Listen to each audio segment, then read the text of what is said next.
Hey everyone, my name is Wedge and you know the drill, spoilers.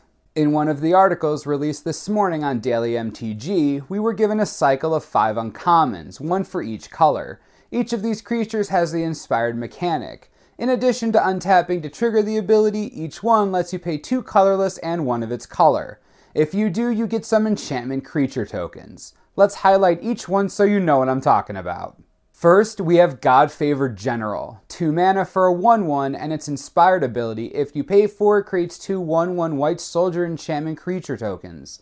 This is cool for a couple of reasons. First, they're enchantment creatures. Sweet. Second, you get creatures every turn if you want them. White Weenie will love this card to death. Constructed play may be far-reaching goal, but for limited, this is just pure value. As you'll see, so are most of the other cards in this cycle.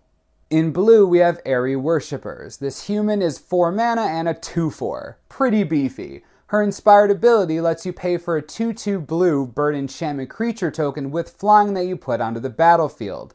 No wonder this thing is 4 mana. Creating 2/2 birds can get overwhelming really quickly. Another upside is that she isn't easy to kill and can block really well. This is going to be sick in a blue draft deck. Our black creature producer is Forlorn Sudama. For 4 mana, you get a 2/1 with Intimidate. When inspired, you put a 2/2 black zombie enchantment creature token onto the battlefield. Intimidate is a strong ability in general, but this one is pretty expensive for 1 toughness.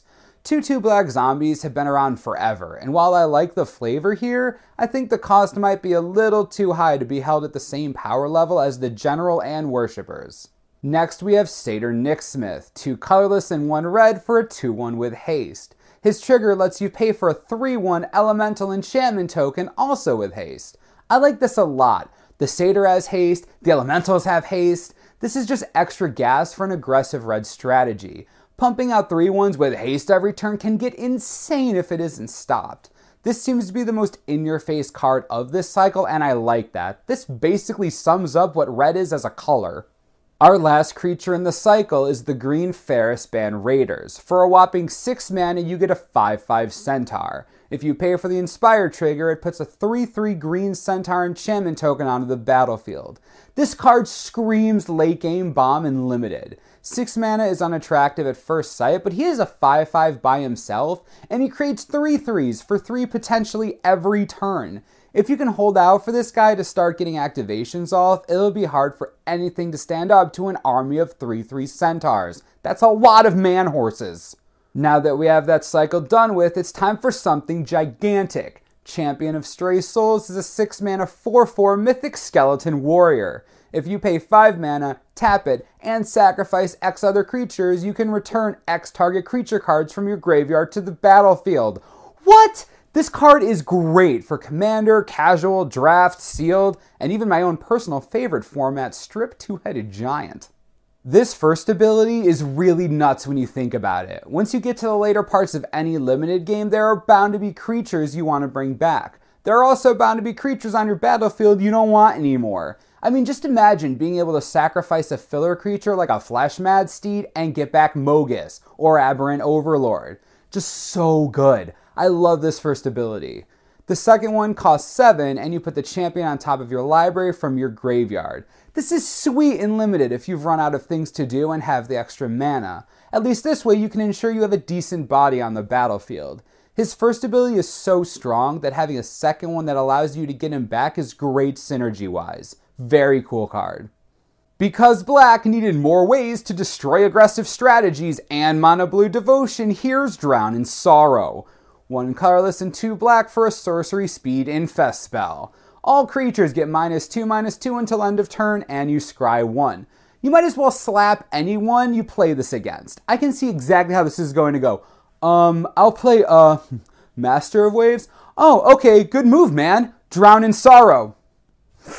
That's how it's going to go. Yes, it's sorcery speed, but that doesn't matter much to control decks that just want to wipe the board.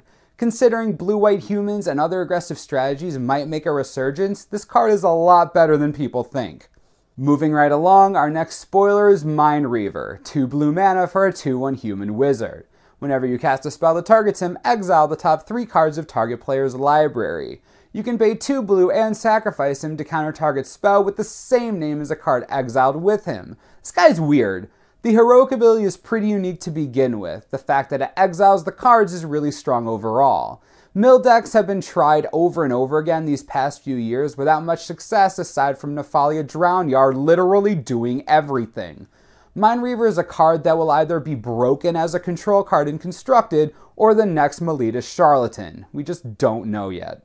Next up is Tremocritus. Always has to be a Kraken. Always. This one is 7 mana for an 8/8. He has hexproof unless he's attacking or blocking. He also can't be blocked unless all creatures defending player controls blocks it. So either nothing blocks it or everything blocks it. I actually like this Kraken. Most of them usually come with weird downsides, but other than this guy's huge mana cost, he's a game ender almost instantly. An 8/8 with lure is crazy. The hexproof out of combat isn't so shabby either. Just look how cute he is. Fated Conflagration finally got officially confirmed. This 1 colorless 3 red mana instant lets you deal 5 damage to target creature Planeswalker. If it's your turn, scry 2. This card is perfect for mono red against Planeswalkers. You can down pretty much any threat as soon as it comes out. Jace, Elspeth, Domri, the list goes on. 5 is a magic number when it comes to walkers, and Fated Conflagration is a breath of fresh air for these aggressive mono red strategies. You can use the spell to nuke a creature, but more often than not, you'll probably be destroying a Planeswalker. Value. You guys thought that auras were going to be a gigantic part of the set, and you were completely correct. If Ferrous Enlightenment is 1 colorless, 1 white, and 1 blue for our latest enchant creature aura. When it enters the battlefield, put a +1/+1 counter on enchanted creature and it gains flying. Whenever a creature enters the battlefield under your control, you may return this aura to its owner's hand. Wow! First of all, awesome that it gives +1/+1 counters. Second, what a sweet heroic enabler. Not only can you get amazing pump from the likes of Fabled Hero and Hero of Iroas, but you also get flying on any creature you want. Also, don't forget that when you play a creature, you can just bounce it back to your hand, play it again, and trigger a whole bunch of new heroic abilities. I love this card. It's perfect for Bant Hexproof style decks and blue-white human strategies that use a lot of heroic enablers. Our last spoiler for the day is Fanatic of Xena. For 1 colorless, 1 red, and a green, we get a 3/3 Trampler with Tribute 1. If Tribute wasn't paid, it gets +1/+1 and gains haste until end of turn. This card is just good value. You either end up with a 4/4 forever, or a 4/4 with haste for 1 turn that's eternally a 3/3 after that. Getting this out turn 2 isn't the most difficult thing in the world in a green-red aggro deck. That aside, bomb for limited. Comes down early, bigger than most other creatures for the same cost, just a great limited card. Another day of spoilers has come and gone. While we weren't introduced to the remaining minor god, we did see some awesome stuff. This is shaping up to be a really interesting limited format, and I am pumped for it. As always, subscribe below for the latest and most reliable Born of the Gods spoiler information you could ever need. This is the Manosaurus, I'm Wedge, thanks for watching, and we'll see you next time.